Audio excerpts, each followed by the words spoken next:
안녕하세요. 결혼 앞두고 파혼했습니다. 제가 올해 29살인데 원래는 30이 되기 전에 꼭 결혼을 하고 싶었어요. 2년 조금 넘게 만난 남자친구와 지난달부터 결혼 이야기가 오가기 시작했고 30 넘기 전에 결혼하고 싶어 했던 저 때문에 조금 서두르는 느낌으로 올 연말 내로 결혼식을 올리는 쪽으로 이야기가 진행되고 있었습니다. 결혼 준비를 서두르긴 했으나 식장이나 스드메 같은 걸 따로 예약해 놓은 건 없었고 신혼여행지는 어디가 좋을까 뭐 그런 이야기 주고받고 있던 상황이었어요. 그런데 이렇게 파혼을 하게 되었고 그 이야기를 사연으로 적어 보내고 있네요. 30 전에 결혼하겠다는 제 작은 소망은 물 건너가게 되었지만 딱히 파혼해버린 이 상황에 대해서 후회가 남는다거나 하지는 않네요. 30 전에 결혼하겠다던 그 작은 계획 때문에 제 창창한 앞길을 제 손으로 꼬아버릴 뻔했다 생각하면 오히려 좋은 결정 내렸구나 하는 생각뿐입니다. 결혼까지 생각했던 남자친구는 저보다 5살이 많아요. 하지만 그 나이 차이가 그렇게 크다고 느껴지지는 않았습니다. 남자친구가 똥안이라서 그렇다는 건 아니고요. 처음에는 그게 성격이 잘 맞는구나 생각했었는데 남자친구의 가족관계를 알게 되니 왜 그렇게 느꼈는지 딱 알겠더라고요. 남자친구의 가족관계에 대해서는 결혼 이야기 나오기 직전에 남자친구가 말해줘서 알게 되었습니다. 남자친구 위로 누나가 한 명 있어요. 사실상 이 파혼의 결정적인 역할을 한 예비신우이지요. 남자친구가 집안의 막내이기도 하지만 늦둥이이기도 해서 이 예비신우와는 나이 차이가 13살이나 났습니다. 저희 막내 이모랑 비교해도 나이 차이가 얼마 나지 않는 사람이 내 신우가 될 수도 있다니 솔직히 그땐 까마득했어요. 심지어 결혼도 일찍 해서 예비신우한테 딸이 한 명 있는데 20대 초반으로 대학교까지 다니고 있다는 말까지 들으니 아찔하더군요. 남자친구는 그런 저를 보고 누나가 엄청 좋은 사람이라고 따지고 보면 누나도 누나네 시댁에선 며느리 아니겠냐 거기에 딸 키우는 엄만데 걱정할 게 뭐가 있겠냐며 걱정일랑 할 필요가 없다고 말을 하더라고요. 그러다 하루는 그렇게 신경 쓰이면 먼저 한번 만나보자고 하면서 자리까지 만들게 되었지요. 그래서 처음 예비신우랑 만나게 되었습니다. 첫 인상만 두고 보자면 남자친구 말대로 제가 너무 사서 걱정을 했나 싶었을 정도였지요. 하지만 한번 봤다고 해서 그 사람을 다 파악할 수 있었겠나요? 그 자리에는 예비신우뿐만 아니고 예비신우의 딸, 그러니까 예비시조카도 같이 나왔었어요. 예비신우가 딸한테 너 맨날 언니 있으면 좋겠다고 했었잖아 하면서 저랑 친하게 지내라는 식으로 이야기를 했지요.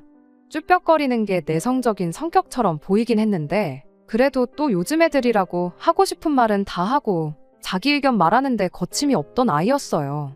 아무튼 그날 저도 예비신우한테 제 소개를 하면서 제가 일하고 있는 회사라든지 이런저런 이야기를 나누게 되었는데 예비시조카가 저희 회사 이름을 듣더니 눈이 반짝반짝 빛나더라고요. 알고 보니 예비시조카가 학교를 관련 전공으로 다니고 있었고 또 저희 회사가 그쪽 방면에서는 이름이 있는 회사다 보니 당연히 관심이 있을 수밖에요. 예비시조카도 졸업하고 나면 저희 회사 다니고 싶다며 저보고 참 부럽다고 하더라고요. 그런 자기 딸을 보고 있던 예비신우가 저를 보더니 참 잘됐다고 하면서 저보고 우리 딸 졸업하면 올케가 힘 좀 써주면 되겠네. 우리 딸 취직은 믿고 맡기면 되겠나 하면서 말을 하더라고요. 그 전까지는 누구누구씨 하고 확실히 거리를 두고 불렀는데 예비시조카랑 회사 이야기 몇 마디 주고받고 나서는 저를 올케라고 부르기 시작했지요. 제가 저희 회사에 몸담은 지 햇수로 5년 차이긴 하지만 5년 차가 뭐 사장도 아니고 이제 막 대리직급 달고 회사에선 아직도 막내나 다름없는 취급받고 일하고 있거든요. 그런데 제가 뭐라고 감히 누구를 취직시켜주고 그럴 힘이 어디 있겠어요? 당연히 농담이라 생각했고 진지하게 받아들이지는 않았어요. 그렇다고 막상 그 상황에서 안 된다고 정색해버리면 괜히 제가 분위기에 찬물을 끼얹는 게 아닌가 하는 생각도 들었고 해서 둥글둥글 돌려서 제가 도와줄 수 있는 게 있는지 한번 알아보겠다 뭐 그런 식으로 대답하고 말았어요. 예비시조카도 그런 예비신우 보고는 요즘 세상이 어떤데 그게 가당키나 하겠냐고 기대도 안 하던 눈치였고 남자친구도 저한테 너무 부담 주지 말라는 식으로 예비신우한테 한마디 했지요. 그 뒤로는 별다른 이야기가 없었고 분위기도 좋게 자리가 마무리되었고요. 그 뒤로는 예비신우랑 따로 만나거나 할 일은 없었지요. 결혼 준비 시작했다고 해서 매일같이 예비시댁에 눈도장 찍으러 다니고 그럴 필요는 없는 거잖아요.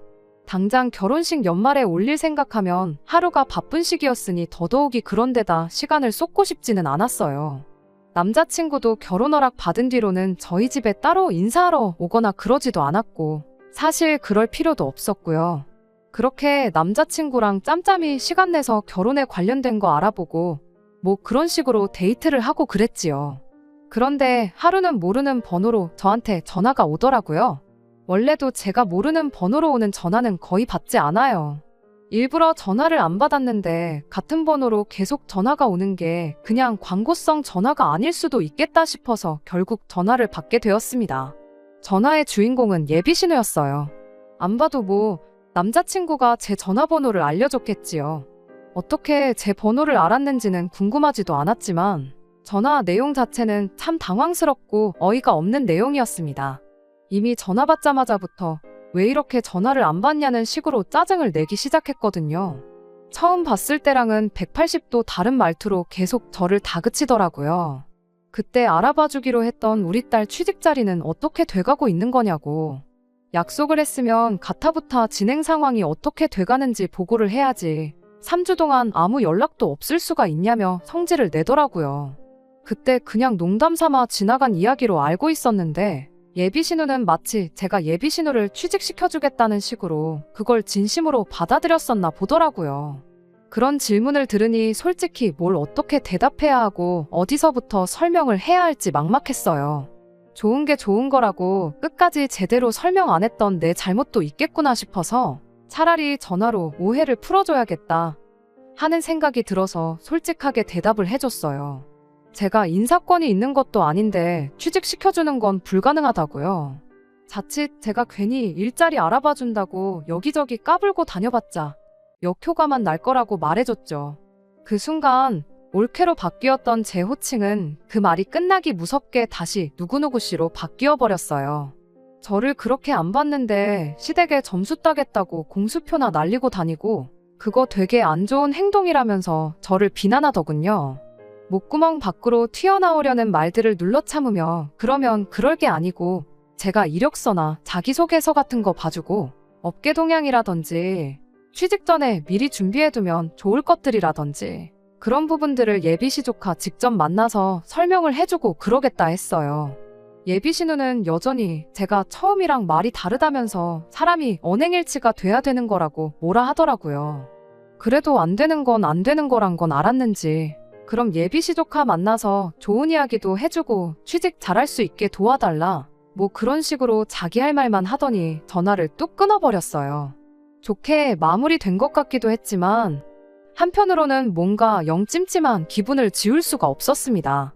아무튼 그렇게 예비시조카를 따로 밖에서 만나게 되었지요.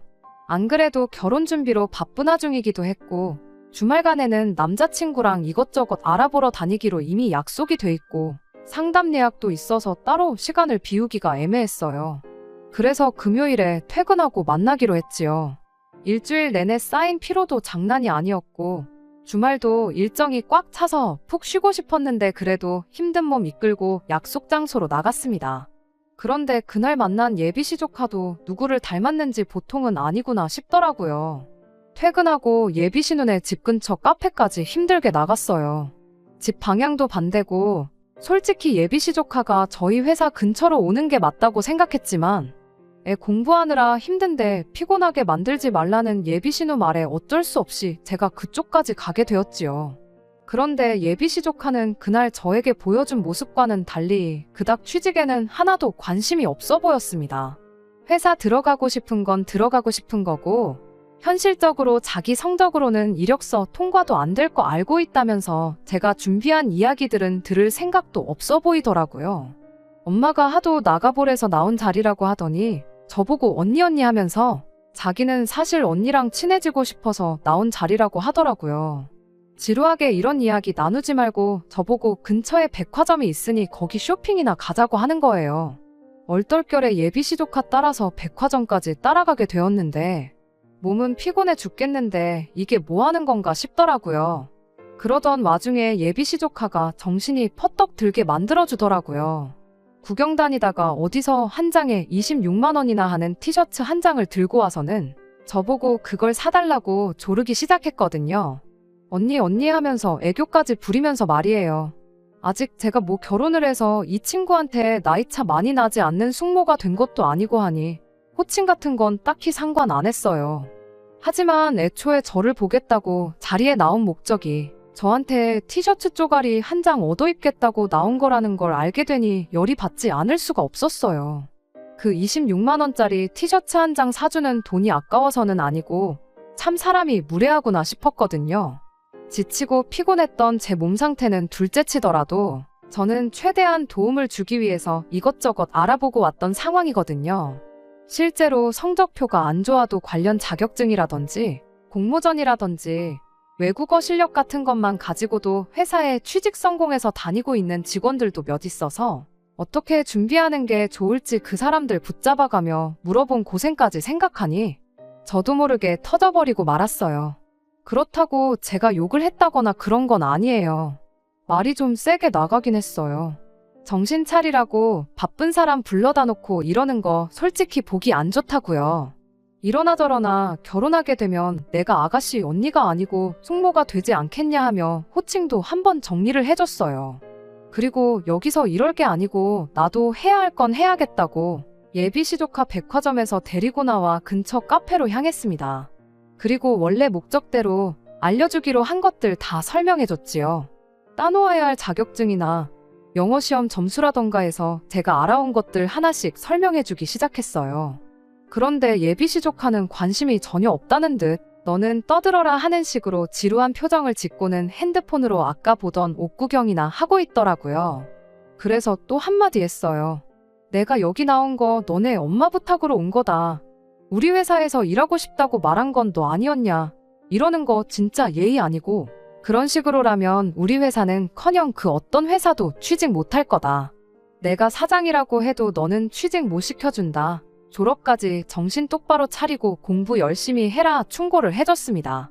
제가 좀 화를 내니 그제서야 듣는 척을 하더라고요. 그렇게 설명할 거 다 설명해주고 배고파 보여서 밥도 사주고 집에 가서 예비신우랑 먹으라고 빵이며 이것저것 사서 돌려보냈어요. 그러고 집에 돌아왔는데 저녁 10시가 훌쩍 넘어 있더라고요. 원래는 다음날 남자친구랑 만나서 준비할 것들 미리 인터넷으로 조사 좀 해볼 계획이었는데 조사고 뭐고 그냥 드러누워 쉬고 싶더라고요. 그래서 씻고 나와 소파에 엎어져 있었는데 전화가 한 통 오더라고요. 예비신우였어요. 고생했다 수고했다는 말 듣자고 받은 전화는 아니었는데 전화 받자마자 예비신우가 저한테 고함을 치기 시작하더군요. 대뜸 한다는 소리가 누구누구 씨는 시대갈기를 얼마나 우습게 알길래 벌써부터 태도가 그딴 식이냐고 저한테 뭐라 하더라고요. 요즘 사람답지 않게 참하고 예의 바른 사람이었는데 이제 보니 앞뒤 다르고 아주 두 얼굴에다가 개념이 없니 어쩌니 하면서 짜증을 내는데 수고했다 한마디 들어도 모자랄 판에 싫은 소리부터 쏟아내니 이유가 뭔지 알고 싶은 것보다 저도 화가 나기 시작했습니다. 그래서 저도 퉁명스럽게 뭐 때문에 그러시냐 대답했지요. 그랬더니 예비신우는 아직도 네가 뭘 잘못한 건지 모르냐면서 제가 예비시조카한테 너너거리고 반말하는 게 맞는 거냐면서 성질을 부리더군요. 애 취직시켜달라고 보내놨더니 아주 애를 기를 죽여서 돌려보냈다고 그게 말이나 되냐는 거예요. 결혼 전인데도 이렇게 시댁 식구들 어려운 줄 모르고 나이 좀 많다고 사람 하대하고 그러는데 결혼하고 나면 아주 볼만하겠다고. 멀쩡히 있는 저희 어머니까지 들먹이면서 너네 집에선 가정교육을 그렇게 하냐며 고래고래 고함을 치더라고요. 그냥 말했어도 충분히 어이없고 열받는 상황에 아무 상관도 없는 저희 어머니까지 걸고 넘어지니 저도 참을 수가 없더라고요. 그래서 형님 많이 흥분하신 것 같은데 다시 한번 무슨 일이 있었는지 따님한테 자초지종 제대로 다시 이야기해보라고 하고 그리고 다시 전화를 주던가 말던가 하셔라 하고 전화 끊어버렸어요. 그랬더니 다시 전화가 와서는 어른이 말하는데 말이 그렇게 기냐고 저보고 버르장머리가 없다면서 그걸 걸고 넘어지더군요. 저도 이성적으로 대하기 힘든 상황이었고 저희 어머니의 더불어 가정교육 이야기까지 들었는데 더 통화했다간 아주 대판 싸움이 날 것 같아서 더는 할 이야기 없고 내일도 모레도 볼 일이 많아 이만 쉬어야겠으니 전화 끊겠다. 또 전화해도 안 받을 거다 말하고 전화 끊어버렸어요. 그 뒤로 전화기가 몇 번 더 울리기는 했는데 이미 또 전화를 할 거 예상해서 벌써 무음으로 돌려놓았던 터라 싹 다 무시해버리고 그냥 잠에 들어버렸습니다. 아침에 일어나 보니 전화가 10통은 더 와 있었어요. 신경 쓰였지만 최대한 무시하고 약속 장소에 남자친구 만나러 나갔지요. 그런데 남자친구도 저를 만나자마자 한다는 소리가 너 정신이 있는 거냐 없는 거냐 따지고 들면서 애도 아니고 네 기분 나쁘다고 일을 이렇게 크게 만드냐 하면서 뭐라 하는 거예요. 제가 남자친구한테 물었죠. 무슨 상황인지 자초지종은 처음부터 끝까지 다 듣고 나한테 뭐라 하는 거냐고요. 그랬더니 남자친구는 거기다 대고 제가 시자 들어간다고 해서 과민 반응을 하는 거라는 식으로 몰아가더라고요. 다른 걸 다 떠나서 우리 누나가 너네 이모뻘 되지 않느냐고. 너 니네 이모한테도 그렇게 떽떽거리고 성질 부리냐 하면서 따지고 들더군요. 어이가 없어서 아무 말 안 하고 있었더니 어른이 말하면 내내 하고 고분고분하게 나왔어야지. 일을 더 크게 만들어서 중간에서 자기만 입장이 난처하지 않느냐고 짜증을 내는 거예요. 아무리 상황이 어이가 없어도 어른이 기분 나쁘다고 말하면 죄송합니다. 다음부터는 안 그러겠다. 조심하겠다. 사과 먼저 하고 조카 바꿔달라 해서 조카한테도 미안했어요. 한마디 해주고 반성하는 모습 보여줬으면 일이 이렇게 커지지 않았을 거 아니냐고 따지고 들더군요. 미안했어요? 결혼하면 내 조카 되는 거나 마찬가지인데 그럼 그때도 존댓말을 해야 하는 거냐 물으니 그래도 나이 차이가 얼마 나지 않으니까 존댓말 하는 게 보기 좋은 거 아니겠냐고 하길래 그럴 거면 당신도 앞으로 당신 조카 앞에다 두고 존댓말 해라. 그럼 나도 존댓말 하겠다 대답했죠. 남자친구는 거기다 대고 한다는 소리가 자기는 걔 꼬맹이 시절부터 보고 커왔으니 존댓말을 할 필요가 없다고 하더군요. 자꾸 일 크게 만들지 말고 사과 한마디면 끝나는 걸 왜 그렇게 자존심을 세우냐고 따지는데 이젠 하다못해 내 남편 될 사람까지 자기 조카한테 존댓말을 하라고 하니 어이가 없었어요. 애초에 제가 예비시 조카한테 초면부터 반말하고 무례하게 굴어서 그런 거라면 이렇게까지 열받지는 않았을 거예요. 일단 저도 결혼 안 했으니 남남이라 생각하고 있었고 처음에는 극존칭까지는 아니지만 처음 만난 사람이다 생각하고 존댓말 해줬어요. 그러니 취직 준비는 됐고 백화점 가자는 소리에 거기까지 따라가 준 거죠. 지들 필요할 때나 올캐고 외숙모지. 애초에 예비신우가 자기 딸 취직시켜달라는 어이없는 부탁만 안 했어도 결혼식 올릴 때까지 만날 일도 없었을 거예요. 그런데 저래놓고 나중에 취직이라도 안 됐어 봐요. 아마 애는 멀쩡한데 제가 성의가 없어서 취직을 못했다 제 탓을 하지 않았겠어요. 가뜩이나 열이 올라오는데 남자친구는 그 와중에 지 누나한테 전화를 걸어서 저한테 바꿔주더군요. 애초에 제가 전화를 걸어서 사과를 하는 모양새가 시나리오에 있었던 건지 예비신우는 어디 한번 사과해봐라 하는 식으로 나오더라고요.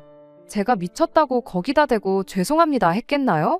전화 받자마자 제가 잘못한 게 있으면 사과를 드리겠지만 아무리 생각해도 저는 잘못한 거 하나 없는 것 같다고 딱 잘라서 말했어요. 만약에 저희가 결혼해서 아이가 태어나면 형님도 우리 애한테 꼬박꼬박 존댓말 한다면 내가 다시 생각은 한번 해보겠다 했지요. 제 말에 예비신우가 뭐라 짓거리길래 그럼 그렇게 하실 생각 없는 걸로 알겠다. 저는 할 말 다 했고 더 할 말이 없으니 전화 끊겠다 말하고 전화기 남자친구한테 넘겨줬어요. 남자친구가 저한테 계속 전화기 들이밀길래 자리에서 일어나 밖으로 나갔지요. 남자친구는 전화 끊고 부랴부랴 저를 쫓아오더라고요. 거기서 돌아선 저를 잡아도 모자랄 판인데 지금 우리 누나가 말하는 도중에 전화를 끊어버린 거냐며 저보고 이렇게 위아래가 없는 사람이었냐고 하면서 실망이라 하더라고요. 이미 남자친구 저 태도만 봐도 결혼하면 어떻게 될지 눈에 선하더군요. 제가 30 전에 결혼을 하고 싶었던 거지 안 한다고 누가 잡아가는 것도 아닌데 미쳤다고 이 결혼을 하겠어요? 이게 똥인지 된장인지 헷갈리는 것도 아니고 누가 봐도 똥인데 구태여 제가 그걸 찍어 먹어보고 확인을 해야 할 필요가 있나 싶더라고요. 그래서 쫓아 따라오는 남자친구 정강이를 구두발로 차버리고 한마디 해줬습니다. 시자 들어가는 게 무슨 벼슬인 줄 아냐고. 내가 네 조카 눈치까지 봐가면서 살아야 되냐고요. 자꾸 위아래 따진다고 하는데 숙모가 조카한테 존댓말로 미안했어요. 사과하는 건 위아래가 있는 거냐 한번 생각해 보라고 했지요. 거기서도 남자친구는 지나 자기 식구들이나 아무 문제가 없다는 식으로 말하더라고요. 저보고 자존심 세우지 말라더니 자존심은 누가 세우고 있는 건지 참. 결국 그날 저녁에 전화로 파혼 통보했네요. 예비 신우가 와서 내 앞에 무릎을 꿇고 빌더라도 마음 돌릴 생각 없으니 앞으로 연락도 하지 말라고 했습니다. 만나온 시간에 비해 쫑나는 건 단 하루도 안 걸리더라고요. 그런데도 아쉽거나 그러지는 않아요. 상견례는커녕 남자친구 부모님도 만나보지 않았는데 누나가 저런데 뭐 부모님은 안 만나봐도 뻔할 뻔짜겠지요. 시조카도 떠받들어 모시고 살아야 하는 며느리 자리였는데 시부모님은 제가 하루 12시간을 업고 다녀도 모자라다 했을 거예요. 시자 들어가는 거 벼슬 아닌데 그 집 며느리가 벼슬 자리도 아니고 못하러 제 팔자 제 손으로 꼬아버리겠어요? 그나마 일찍 파혼해서 제 아까운 시간 조금이라도 절약할 수 있었다는 걸 위안 삼으려고 합니다. 끝까지 들어주셔서 감사합니다. 오늘의 사연은 여기까지입니다. 구독과 좋아요, 알람 설정 부탁드리고 더 좋은 사연으로 다시 찾아뵙겠습니다. 감사합니다.